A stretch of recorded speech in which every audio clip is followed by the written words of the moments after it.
Assalamualaikum. Waalaikumsalam warahmatullahi wabarakatuh.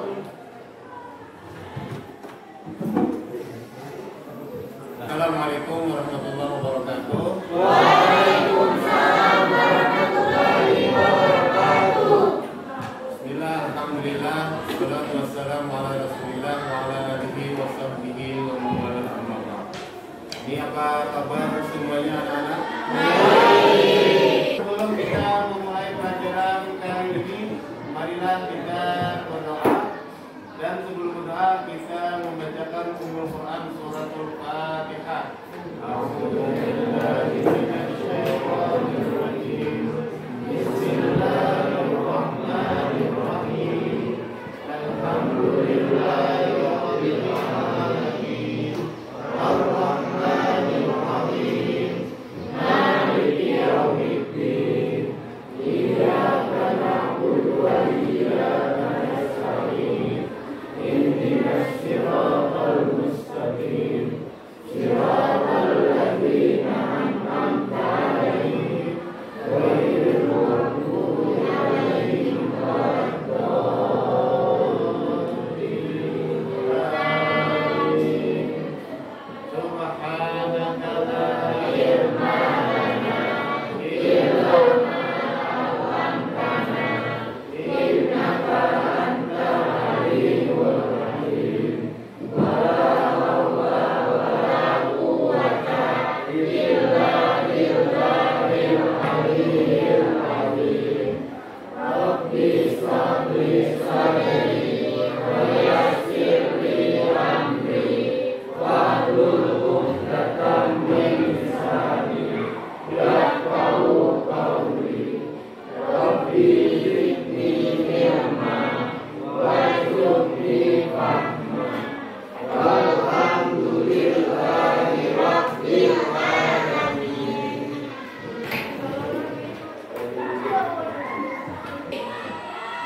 Sebelum kita mempelajari pelajaran hari ini, temanya adalah tentang dakwah Rasulullah pada periode Madinah. Ini isinya tentang substansi dan strategi dakwah Rasulullah yang harus kita pelajari. Baik. Saya Rianika. Saya sakit gigi apa? Kayak gini aja kak? Kayak gini aja. Yang satunya tadi Riani tadi apa? Riani sakit. Baik. Alhamdulillah. Gini aja kak? Dan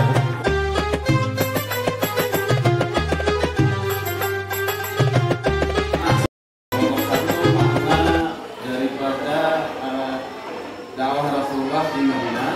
Kelompok dua ini nomor satu ya. Di halaman 165 ya, 162. Ya, kelompok dua itu tentang strateginya, kelompok tiga tentang substansi. Atau ya, oke. Baik. Jadi masing-masing kelompok kita menganalisis materi yang ada. Nah, setelah dianalisis kita catat hal-hal yang penting, kemudian kita diskusikan.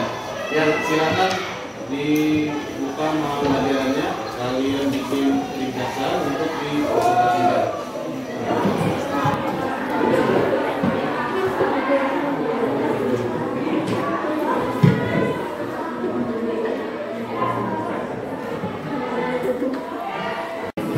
Lama lah ini.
bisa langsung belajar atau mengajar. Nah, karena supaya menyingkat waktu. Oke, baik, sudah selesai semuanya? Silakan kita minta hari ini kepada masing-masing kelompok menyajikan materi yang akan disampaikan untuk forum presentasi hari ini, forum diskusi tanya jawab. Nanti kelompok yang lain bisa menanggapinya. Silakan untuk kelompok yang pertama menyampaikan. Siapa yang mewakili dari kelompok satu? Assalamualaikum warahmatullahi wabarakatuh. Waalaikumsalam warahmatullahi wabarakatuh. Kami dari kelompok 1 akan menjelaskan mengenai makna dakwah Rasulullah di Madinah. Tolong diperhatikan ya. Dakwah Rasulullah Shallallahu Alaihi Wasallam periode Madinah dilakukan selama 10 tahun. Dakwah ditujukan kepada umat Islam dan umat yang belum masuk Islam. Dakwah periode Madinah ini mendapat hambatan dan tantangan dari kaum kafir Quraisy, Yahudi Madinah dan sekutu-sekutunya. Mereka musuh-musuh Islam bertekad untuk menyesatkan Islam dan kaum muslimin.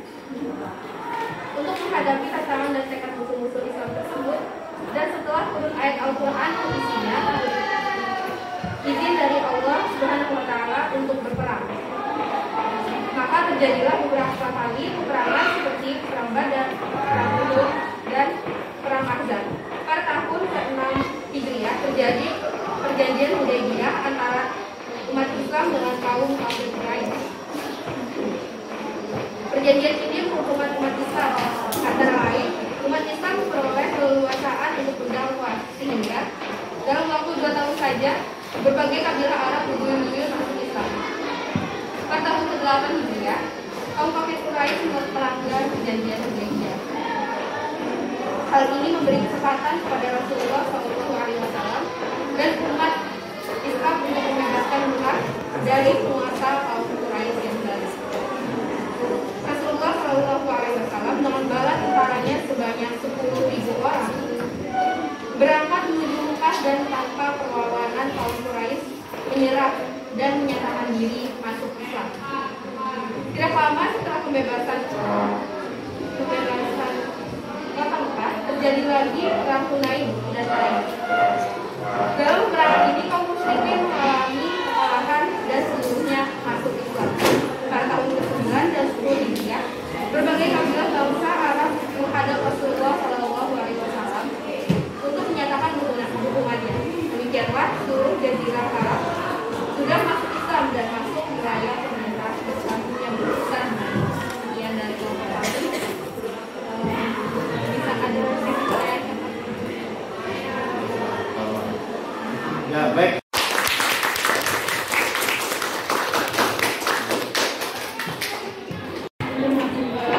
Kami dari kelompok 1 mempersilahkan untuk kelompok lain memberi tanggapan ataupun pertanyaan mengenai materi yang tadi.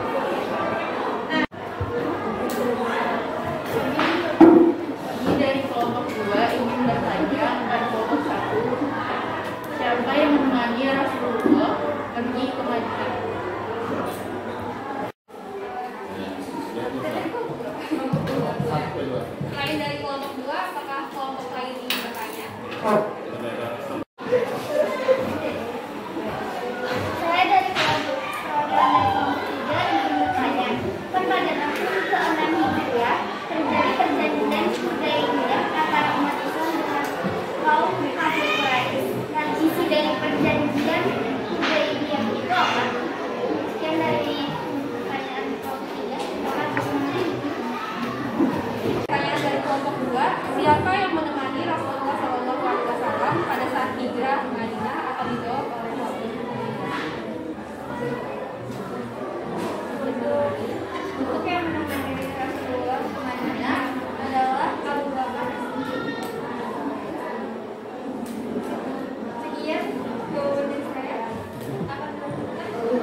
perjanjian.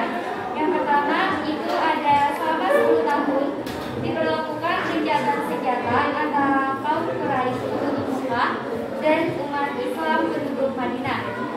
Yang kedua, orang Islam dari kaum Quraisy yang datang kepada umat Islam tanpa seizin walinya hendaklah ditolak oleh umat Islam.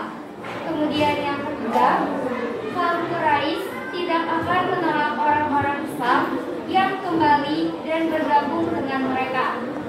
Yang keempat, tiap kabilah yang ingin masuk dalam persekutuan dengan kaum Quraisy atau dengan kaum muslimin dibolehkan dan tidak akan mendapat rintangan.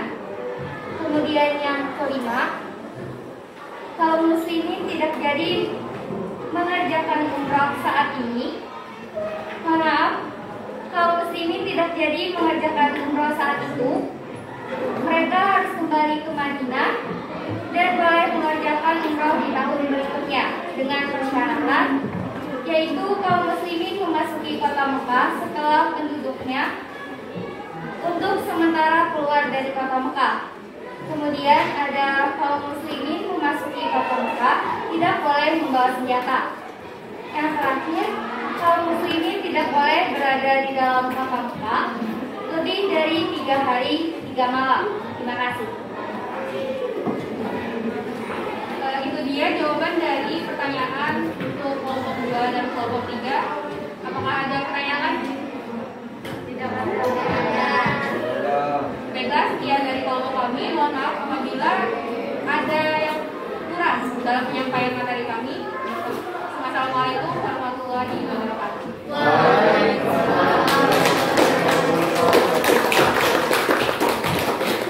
Ucapkan terima kasih kepada kelompok 1 yang sudah menyampaikan presentasinya. Berikutnya kita berikan kesempatan kepada kelompok 2. Ya, waktu dan tempat kami sediakan.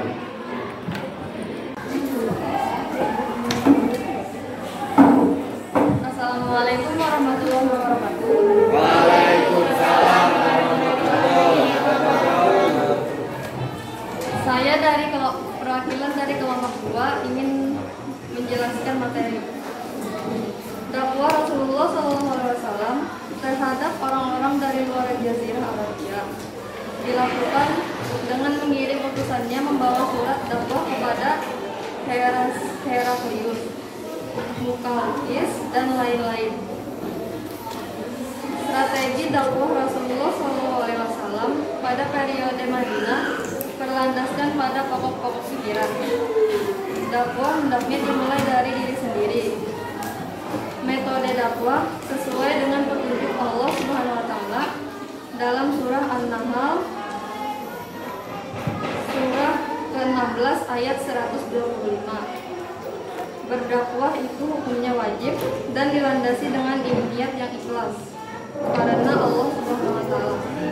Selain itu, Rasulullah SAW dan para sahabatnya melakukan usaha-usaha untuk mewujudkan masyarakat Islam atau masyarakat Madani di Madinah.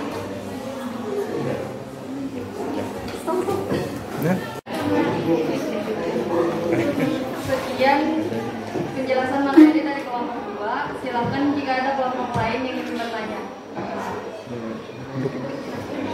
Duduk.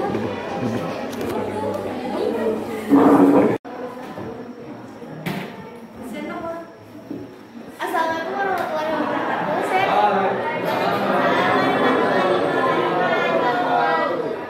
Saya dari kelompok 1 ingin bertanya, apa saja usaha-usaha Rasulullah SAW dalam mewujudkan masyarakat Islam?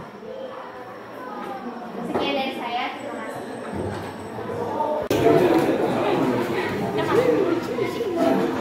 Terima kasih atas pertanyaan dari kelompok 1. Dipersilakan kepada kelompok 3 yang bertanya.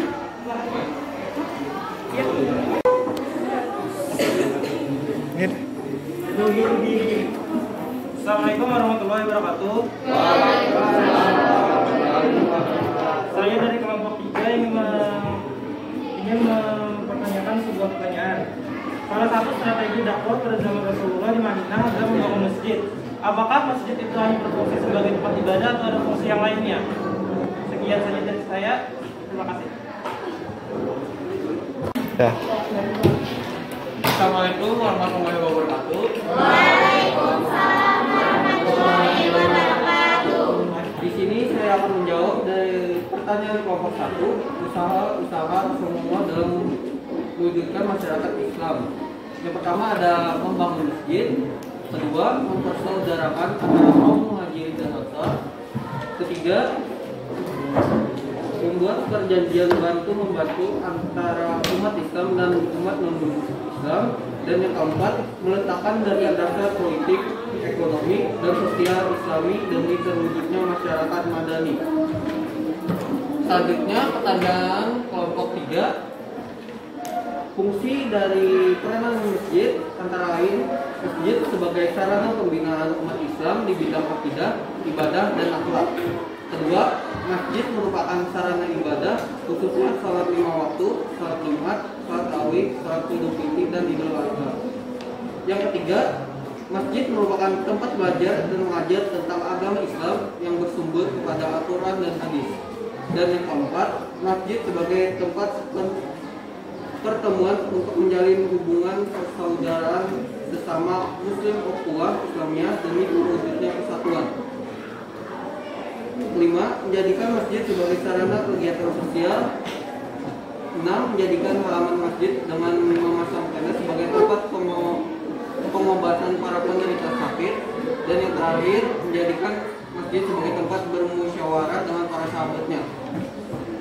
Sekian, terima kasih. Oke, baik anak-anak semuanya, kita sudah menyelesaikan tugas kita hari ini, yaitu mendengarkan, melaksanakan presentasi kelompok. Nah, tadi kelompok 1, 2, dan 3 sudah menyelesaikan tugasnya. Ada yang memberikan sajian tentang materi dan sudah menanggapi. Alhamdulillah. Nanti berikutnya kita lanjut ke tema yang lain. Jadi tema ini penting untuk kita pelajari. Kenapa? Karena sesuai dengan tujuan pelajaran tadi, ada materi yang sangat bermanfaat untuk kita teladani. Contohnya Rasulullah itu bagaimana cara beliau berdakwah. Nah, caranya itu lemah lembut, dengan hikmah, mau menjadi kesana, dan kalau berdebat seperti yang kita lakukan tadi, dengan cara jidal, menjaga binilati hiasan dengan cara yang terbaik. Oke, jadi dalam kehidupan sehari-hari kita insyaallah bisa menerapkannya untuk kita teladani bersama-sama. Minggu depan soalnya kita lanjut temanya dengan tema yang lain. Sampai di sini kita akhiri lah pertemuan kita. Subhan dengan ucapan doa kafaratul majlis. Subhanallahumma wa bihamdika asyhadu an la ilaha illa anta astaghfiruka wa atubu ilaik. Assalamualaikum warahmatullahi wabarakatuh. Waalaikumsalam warahmatullahi wabarakatuh.